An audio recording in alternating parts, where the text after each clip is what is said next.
What's up, pod pals? It's your buddy Adam, and you are checking out Podcasting Business School. This is the podcast where I talk about how to love your show like a hobby, but build it like a business. This is a podcast audit episode.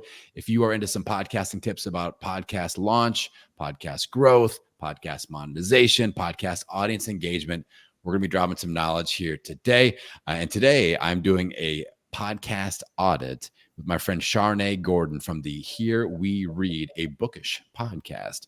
So we're going to dive into her show, and I'm going to deliver my best tips that I've got in the world of podcasting. So Charnaie, welcome to your podcast audit. How's it going? Thank you. I'm doing great. And I'm so excited to be here because I'm really enjoying my podcasting journey so far. I am still fairly new at this whole thing. I just started August 2020. So great. I'm ready to receive all the tips that you have for me. Yeah. So let's start off. Tell me, who's the ideal listener for your show? Who are you trying to really serve and target? Yeah, so I'm really trying to target and serve parents, grandparents, librarians, educators, obviously, but anyone really who is interested in learning about different authors who write or illustrate children's books or books for adults as well. I'm trying to do more interviews with adults who actually publish books, as not children's books, but publish books as well. So really just kind of anybody who loves books, really. But I primarily focus on diverse and inclusive books for kids and adults. So anybody who's into that, you should listen to my show. Cool. All right. So it's kind of like if parents are looking for a resource to learn more about books that they should be reading alongside with their children. Would that be fair to say? Is that something that would describe your audience? Okay, cool. Yeah, that's correct. Yeah. And then cool. I primarily just interview, what I've been doing so far anyway, is I've been interviewing the different authors and illustrators who actually write these books. Right. Yeah. Okay. All right. So we can look at this from a few different angles. Obviously, there's show growth, there's audience engagement, there's monetization. Where would you like to start the conversation today? Definitely, I think audience growth first. I'm really just trying to get my name out there in the podcasting world. I'm already, people are pretty familiar with me, like on social. Yeah. I have a pretty, loyal and vibrant audience over there, but I don't know much about how do you build an audience with a podcast. So I think I need the most help with that. Okay. So the good thing about who you're serving, parents and kids, people, parents that are looking for resources for them and their kids to consume together. Yeah. The advantage you have of being in the audio space. I just had this conversation with somebody else. I'm like, podcasting puts you in somebody's earbuds and you become a part of their routine. Right. And we know this, I'm sure you have a show that you listen to at a certain day on a certain time when you're doing a certain thing, like driving the kids to school or working out or whatever. Yeah. YouTube pages aren't like that. Email marketing isn't like that. I'm not like, oh, it's Wednesday at 12. I got to read Charnai's latest email or that doesn't happen. That doesn't happen. Yeah. But the audio, we become a part of that routine, and you are able to have this communication with parents specifically and get in their earbuds and kind of be that trusted voice, their friend. All right. So I want you to really think about it when you're delivering your content, really keep that in mind, because that's a huge advantage that you have. Because some people are like, well, should I spend some more time on my YouTube or this or that? And I'm like, my tip of the spear with any relationship I build that eventually leads to, especially anything that's going to lead to monetization, podcast first. So keep that in mind. It sounds like you've got your audience really dialed in as far as who you're trying to serve. So that's excellent. Now, when you talk about growth, one thing that you could look at, I know I always run ads in podcast player apps. Okay. Right? So you can't run an ad in Apple Podcasts, which is the biggest podcast player, but I feel like eventually they will, but they make so much money. They podcasting is way down on the totem pole. Yeah. But Spotify, that's a big platform. Overcast.fm. I would have you look at that platform because the kids/family category is always the cheapest ad spend. So that's great news for you, Charnaie. Okay. We're but they change every single day. So I'm going to send you some notes and I'll give you a range of here's a really good bargain, but don't pay more than this, because I check these every day and I've got charts on every podcast player. I'm kind of a nerd when it comes to that. Right. But the cool thing about Overcast is you can look at them. They'll give you a range and go, so for $100, you'll get between 30 and 50 new subscribers or whatever. I always shoot for $5 or less per new subscriber. And these are subscribers, not downloads. Okay. So like, how many episodes do you have released right now? I think I'm at 27, maybe. Okay, perfect. Yeah. So one subscriber could be 27 downloads. You know what I'm saying? If they go and binge listen on everything. So sometimes people will get those terms confused a little bit. So I like the subscriber range that they give. It's very accurate. So that is something that I would explore, to where if you can get 20 or 30 or 50 new subscribers, that's going to start turning into hundreds of downloads. And all of a sudden we're kind of moving up the chain. Right. So that would be one thing that I would definitely look at, because that's just right there, plain and simple. Let's get some subscribers that are now. When you advertise in the kids family category, what that means is they are listening to podcasts like yours in that category. When your ad pops up, and they click the banner, you get stats on banner clicks, how many views, the whole thing. I like that a lot better than like Facebook and Instagram ads. Because that just kind of goes out to people on social media. But if we can take it next level and market to podcast listeners listening to shows just like yours, that eliminates a lot of that clutter of getting them from point A to point like C. We go from point B to point C. Does that make sense? Yes, it does. It does. All right. So look at that.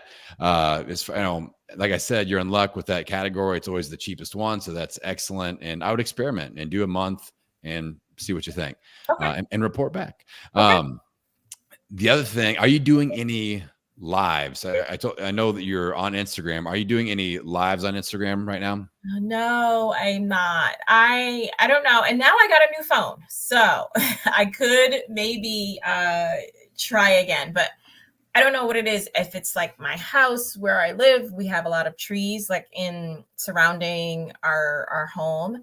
And I don't know, but every time I go to do an IG live, something always happens with I lose my sound, or it just it gives me a lot of anxiety. And so I haven't really been embracing live for that reason. Yeah. So no, I don't. It could be something like maybe you scoot out to like a coffee shop one evening per week or something like that, and knock out an Instagram live so you have more reliable service. Just don't sit right next to the blender. I had a guy do that when I was on live.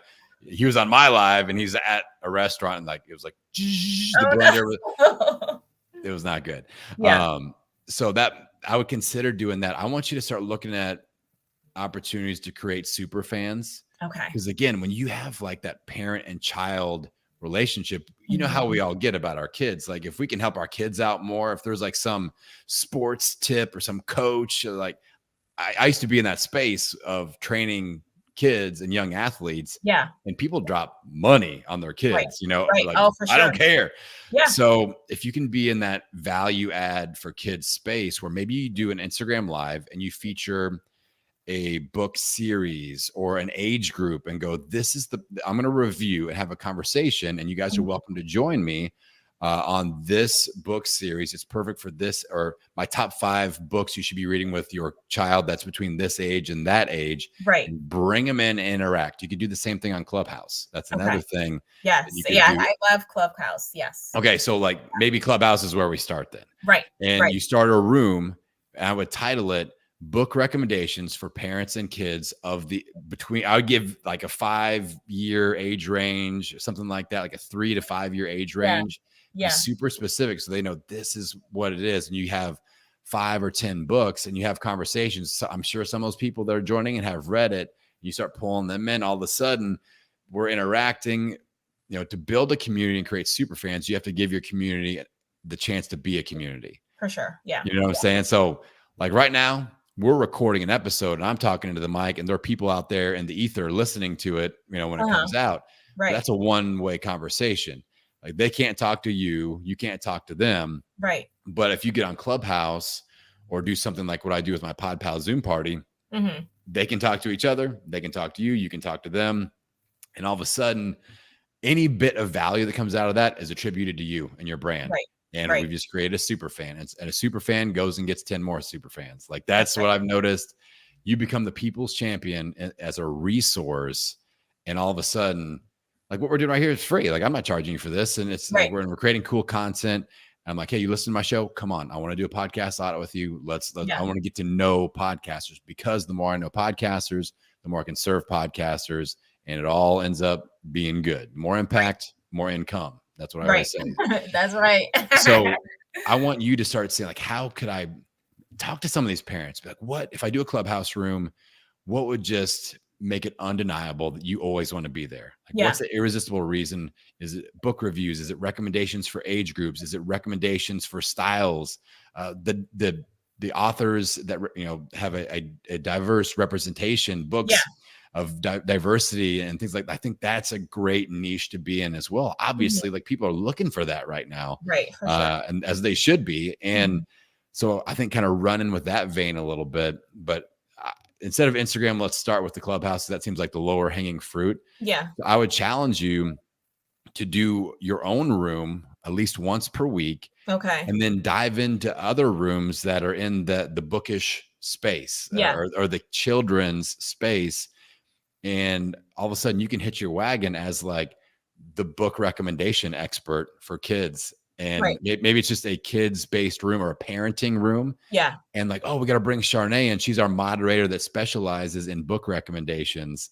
Like all of a sudden, if the room's pretty big, you're cranking a lot of people into your audience. Does that make sense? Oh, for sure. Yeah. And, all of that is kind of what I'm known for on Instagram already. Like I have over 350,000 followers on Instagram, right? Nice. And I've been doing this for over 6 years. So I feel like I have a really good grip on Instagram, and I do have several super fans already on Instagram, but I'm really just trying to bring some of those folks over to the podcast, or, maybe they join me on Clubhouse or something like that. So I'm really just trying to find ways to leverage my Instagram audience in different ways. Yeah. 350K followers on IG. Okay. That piece of information I was unaware of. So, I mean, if you have that kind of following, do you feel like most of those people, or at least a large portion of those people, probably would be served by listening to your show? Yeah. And I know people from my audience on Instagram already listen to my show, but I want more, right? Yeah.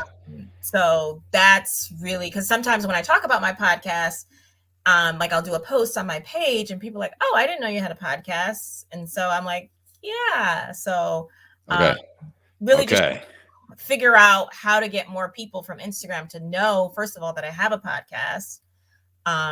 But maybe I just need to talk about it more. I don't know. Yes. 100%. So just like, okay, here's a goal. If you can, Charnaie, if you can get 10% of your Instagram audience to listen to your show, you're going to make thousands of dollars a month on sponsorships. Okay. 10%. Right. If you get 50%, you're making big bucks. Right. Yeah. All right. Okay. Just from sponsors. Right. Not having to sell a darn thing. Yeah. All you do is serve. Yeah. So that should be like mission number one is, all right, if I've got 350,000 Instagram followers, if I can turn that into 35,000 downloads a month, 10% of our audience listen to just one episode a month, not all of them, just one. Yeah. You're going to be able to get sponsors out of these kind of numbers and do fairly well with it. Like, okay, let's talk about how to make that happen first. And then we can talk about sponsorship ideas. Okay. Now you just like wrecked my head with this. So what you got to be thinking about when you advertise your show is like a marketing schedule on Instagram. Like what days do you typically release your episode? Tuesdays, every other. And so this is maybe another thing that's hurting me. So I do it every other. I heard it. So it's every other Tuesday. Should it be weekly? I don't know. But it's kind of like when I set that schedule, it was like, what could my budget afford? Yeah. Yeah. Okay. I'm working with a company that does the producing for me. I do the producing, but they do the editing and all of that. So yes. Okay. So if we can find a way to get you to every week, it's going to help a ton, because going back to that we're in people's routine and their earbuds. yeah, If you only show up every other Tuesday, then the other Tuesday they're filling it with somebody else, and maybe that becomes the new Tuesday jam. right. So I don't want to give them that opportunity. Once they get plugged in to Charnaie Gordon, we want them like, that's my Tuesday lady. That's what I'm listening to when I drive the kids to school. So you're doing interviews with authors. Okay. That's right. Maybe the other weeks are it's just a short 10, 15 minute book review. Oh. I mean, that's something that you could do. You could batch record once a month, set aside an hour, do 4 of them, and you're good for the month. Right. I would just record them back to back to back to back, 4 in a row, and then done recording, send it off to editor. So that's 1 hour of audio total. That should not cost you that much more. If it does, email me. I've got a podcast production and service that will take care of you. We will take care of you. Yeah. So like that shouldn't be a huge thing. And now we're weekly, and this leads towards the sponsorship angle. Okay.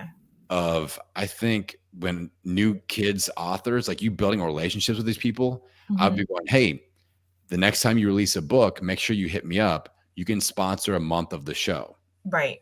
And you mentioned that book as an intro, and maybe you've got the recommended reading for the month, and they are in one of those slots. That's going to be, compared to what they are used to paying for media, this is going to be super cheap and like super effective for them. So that's a huge win, no brainer, easy money for you.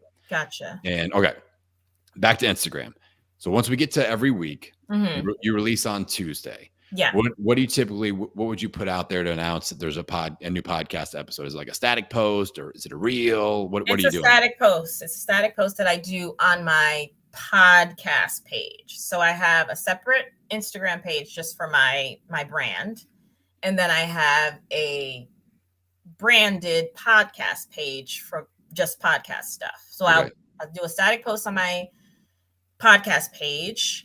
Then I'll, talk about it in my stories. Then I'll go to my branded Instagram page and just talk about it in my stories. Okay. And your branded page is the one with 350K. That's right. How many does the podcast page have? 2,000 something. Okay. Yeah.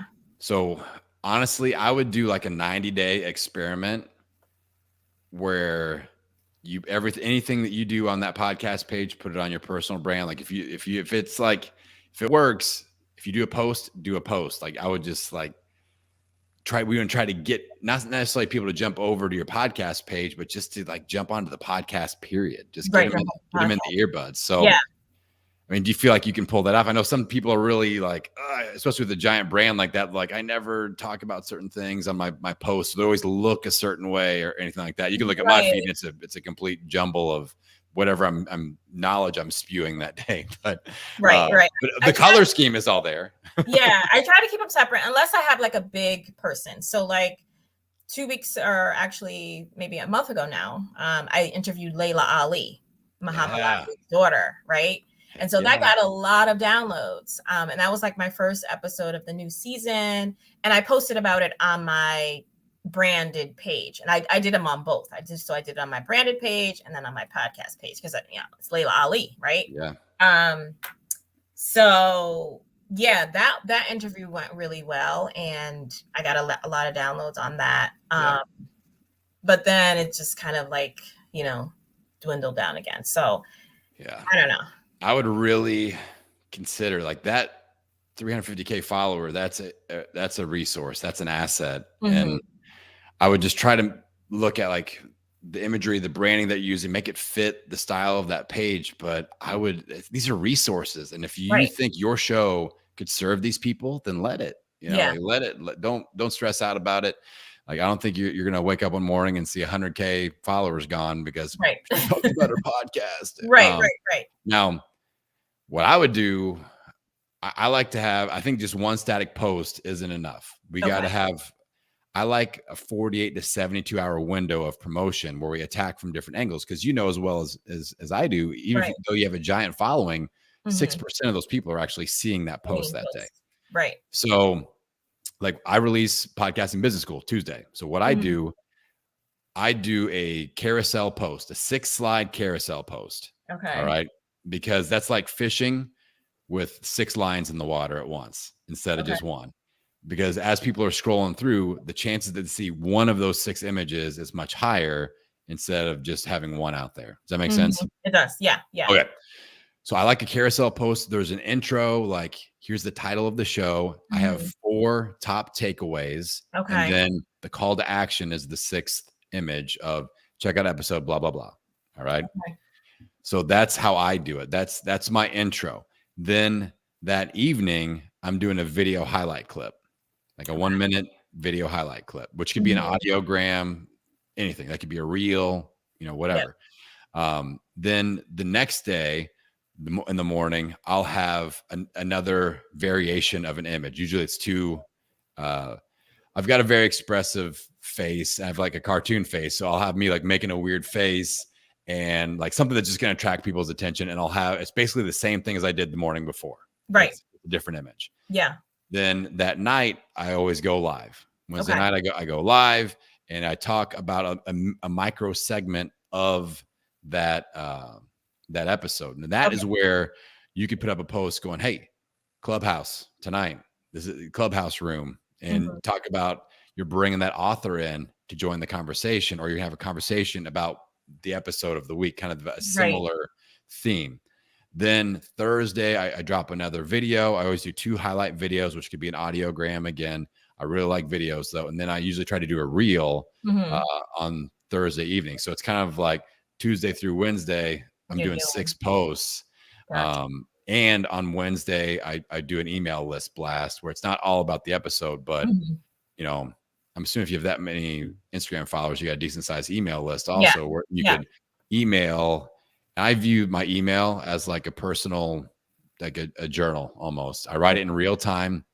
Like this morning, I put I signed off. I said, this email was lovingly curated at 5:41 a.m. Now it's time to go to the gym, feed the kids, and get them off to school. Nice. People appreciate that. Like, oh, I was doing that too. I was working out when he was writing this. So it's kind of like, when I do my email marketing, I try to personalize it as much as possible. But I'll mention the episode. I'll add a little extra flavor to it. It's not a big deal, but that's another angle of, in case you missed it yesterday, this is, if you're interested in this, and this is probably a great episode to be listening to. So I think like 60 to 90 days of focused effort like this, you're going to pull a ton of that audience into your podcasting world. And I'm telling you, 10% equals sponsorships, and it's rolling in, and you aren't having to worry about like going into the hole every month to pay your editing and production team. Like this is going to pay the bills. And I mean, I've got friends, my first show was in the health space, and I've got friends in the ketogenic diet space. All right. And they built up a giant Instagram following like you. They had 300,000+ followers and had a really big YouTube channel.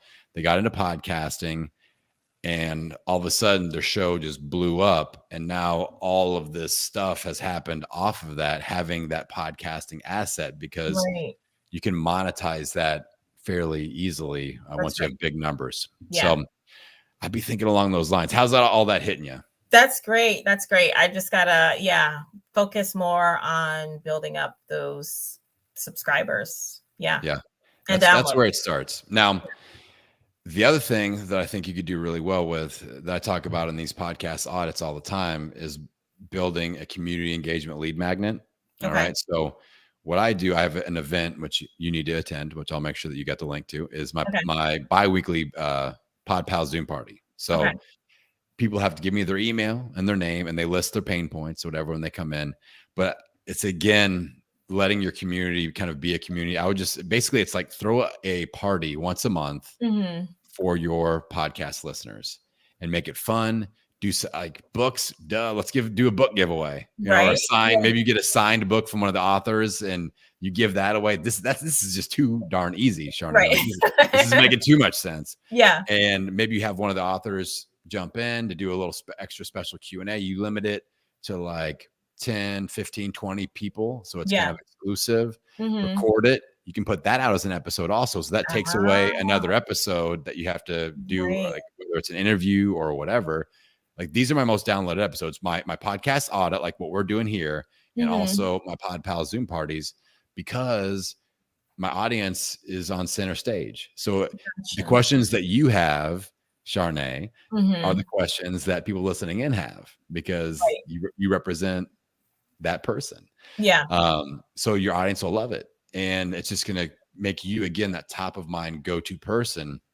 Then down the road, if you're like, I think you can crush it monetization wise with workshops for parents and their kids together. Mhm. Like Mhm. whether it's readings, or maybe like you just recommend there's certain types of books that you're talking about. And then you do a workshop for kids and parents that deal with that topic. And you Right. don't even have to run it. You just host it and you have experts come in and teach. Yeah. For example, I'm getting ready to launch a podcast with my 10-year-old son. It's going to Mhm. be a business show for kids. Oh, I love it. And so like you could host a workshop about Mhm. starting a business with your preteen or teenage kid. And you Mhm. can have all these other people, but maybe in the weeks leading up to it, you're recommending a few books that help teach kids business, and you maybe Right. pull some of these authors in, and all of a sudden you've got a $200 workshop, or like a little weekend workshop that you could sell, and then you record it, and then all of a sudden it's a course. You missed it. Oh, cool. I still have the recording. That's a course. Mhm. There's a lot of opportunity there for you. So Right. I would explore all of those ideas, but if like low hanging fruit, bottom line action step, we got to convert some of that 350K Instagram following Yeah. into podcast listeners, and it's going to serve the heck out of your business. Okay. Yay. And then Sound good? Yeah, and then I'll probably hit you up again to talk about monetization and sponsorships, and because I have had a few sponsored ads on my show already, like just with people who follow like my brand that I've reached out to. But again, it's like I want more. I want to get to a point where like the sponsorships and everything that I'm doing is basically paying for me what I'm paying to produce my show every month, right? And then some. Yeah, this should be paying your bills. Yeah, like my friends that I was telling you about earlier. Yeah. Like they don't need to work anymore. Like that's how powerful it is. Like it's done deal. They put out a couple recipe books, and they've got a $7 a month membership. They've got thousands of people in there. Done deal. We're good. Because they built this Death Star of a brand.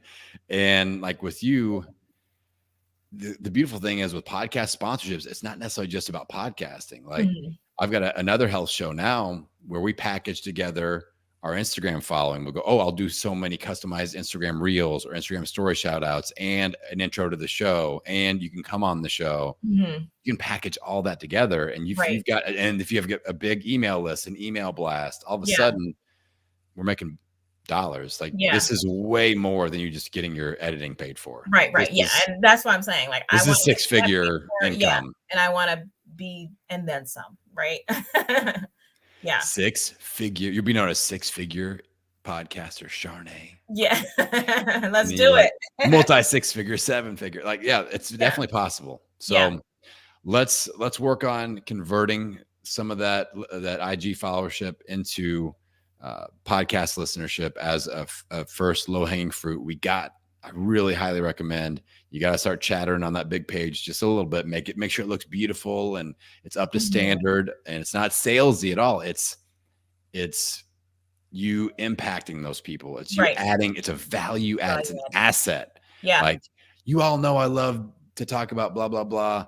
So I put out an episode, and here's my book recommendation on this topic. Yeah. I hope that you love it. And then, go here to go get it. Link in bio, swipe up, whatever. I'm going to do that today. I'm going to do it today. I've got a great episode that I just released yesterday, and it's so relevant and timely to, everything kind of going on right now with immigration and, all of the migrants and that we're seeing and stuff like that. So I think, I'm going to do that today. Perfect. All right. Let's shout you out. Where do people go? Like, what's your IG handle? We need to get, the next 100,000 people on there. Let's do it. All right. So it's Here We Read. HERE, and then the word we has 2 E's. So WEE, and then read, READ. So Here We Read on Instagram, Facebook, Twitter, Pinterest, and I'm on Clubhouse as, I don't even know my username on Clubhouse. I'll find it. I'll put it in the, I'll put it in the show It's notes. probably just like, I don't know. It's probably just my name, like Charnaie Gordon, maybe. Yeah. I don't know. And my website is hereweread.com. Excellent. All right. Well, I'm very excited for you, Charnaie. You've got what it takes. You kind of got this powder keg underneath you. Now we got to light the fuse and blow it up a little bit and get the good word out there. So I appreciate you coming on. I can't wait to see where you go next. All right. All right. Thank you so much. All right, Pod Pals. We talked about a lot. I put some good ideas out there. I want you to be checking in on Charnaie and see what she's doing to grow her show. Check out her latest episode, if that makes sense. And if you want to do a podcast audit just like the world famous Charnaie Gordon, then head on over to my website, www.podcastingbusiness.school. Get signed up for a podcast audit. It is free. And I'm excited to connect with you all. So let's get that done. And with that, I will send you out into the world wishing you health, happiness, and many downloads. See you on the next episode.